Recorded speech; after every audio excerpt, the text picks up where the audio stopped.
بسم اللہ والحمد للہ والصلاة والسلام علی رسول اللہ۔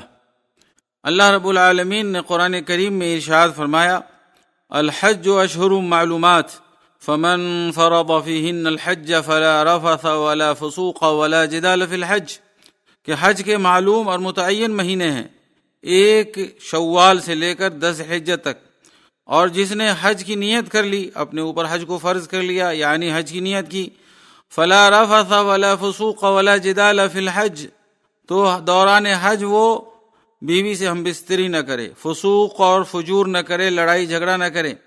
لہٰذا دوران حج آدمی دیندار ہو جائے اور حج کی تربیت میں وہ اچھا مسلمان ہو جائے۔ نبی اکرم جناب محمد رسول اللہ صلی اللہ علیہ وسلم نے ارشاد فرمایا، من حج فلم یرفث ولم یفسق رجع کیوم ولدتہ امہ، جس نے حج کیا دوران حج فسق و فجور نہیں کیا، وہ ایسے اپنے گناہ سے لوٹتا ہے جیسے ابھی ماں کے پیٹ سے پیدا ہوا ہو، یعنی اس کے نامہ اعمال میں گناہ کی کوئی بھی چیز موجود نہیں ہے۔ نبی اکرم صلی اللہ علیہ وسلم سے پوچھا گیا، ای الاعمال افضل، سب سے افضل عمل کون سا ہے؟ تو نبی اکرم صلی اللہ علیہ وسلم نے فرمایا، اللہ اور اس کے رسول پر ایمان لانا۔ پھر پوچھا گیا، اس کے بعد کون سا عمل ہے؟ آپ صلی اللہ علیہ وسلم فرمایا، جہاد فی سبیل اللہ۔ پھر آپ صلی اللہ علیہ وسلم سے پوچھا گیا کہ اس کے بعد کون سا عمل اللہ پاک کے ہاں زیادہ مقبول ہے؟ تو آپ نے فرمایا، حج مبرور۔ اور حج مبرور وہ حج جس میں گناہ نہ کیا گیا ہو، خالص اللہ کے لیے ہو، اور نبی اکرم صلی اللہ علیہ وسلم کی سنت کے عین مطابق ہو، یعنی وہ مال حرام سے بھی حج نہ کر رہا ہو، یہ حج مبرور ہے۔ اور یہ حج مبرور کی وضاحت کی گئی ہے، علماء کرام نے فرمایا ہے۔ اسی طرح دوران حج لڑائی جھگڑا نہ کرے، اختلافات نہ کرے، جدال نہ کرے، منازعہ نہ کرے، اس سے حج کا ثواب کم ہو جاتا ہے۔ نبی اکرم جناب محمد رسول اللہ صلی اللہ علیہ وسلم نے ارشاد فرمایا، العمرۃ الی العمرۃ کفارۃ لما بینہما والحج المبرور لیس لہ جزاء الا الجنہ، عمرہ کرنے سے گناہ مٹتے ہیں اور حج مبرور کا بدلہ جنت ہے۔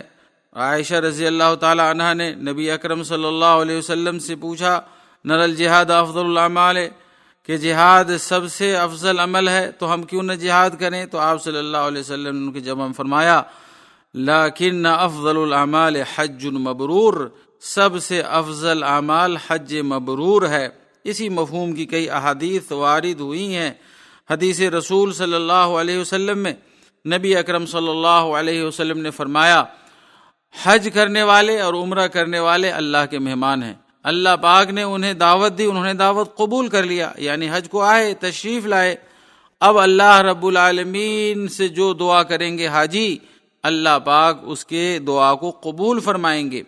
لہذا حجاج کرام کے لیے ضروری ہے کہ وہ اللہ کے ذکر کو بلند کرے اور بلند آواز سے تلبیہ پڑھے، لبیک اللہم لبیک لبیک لا شریک لک لبیک پڑھے۔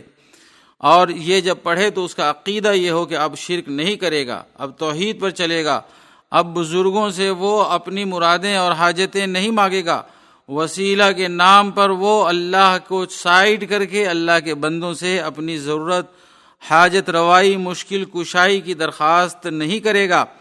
تو دوستو اور بزرگوں اور دینی بھائیوں، یہ حج اسلام کا 5واں اور عظیم رکن ہے، اور جو استطاعت کے باوجود نہیں حج کرتا ہے، اللہ پاک کے ہاں یہ بہت زیادہ مبغوض ہے اور اللہ تعالیٰ اس کو پسند نہیں فرماتے ہیں۔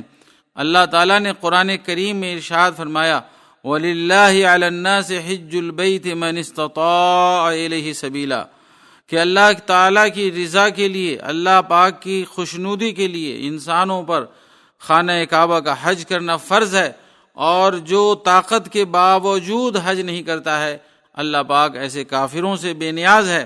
ہمیں اور آپ کو چاہیے کہ حج کے احکام سیکھیں اور سنت مصطفیٰ صلی اللہ علیہ وسلم کے مطابق حج کریں، اور حج کے دوران ذکر و اذکار کریں، اور اس دوران گانا بجانا، فلم اور اسی طرح سنیما یا غیر محرم عورتوں کے ساتھ ہنسی مذاق، بہت سارے حجاج کرام آتے ہیں، ایسا کرتے ہیں۔ اللہ تعالیٰ سے دعا ہے کہ اللہ پاک ہم سب لوگوں کو اچھی طرح حج کرنے کی توفیق عطا فرمائے۔ وصلی اللہ تعالی علی نبینا محمد وعلی آلہ وصحبہ وسلم۔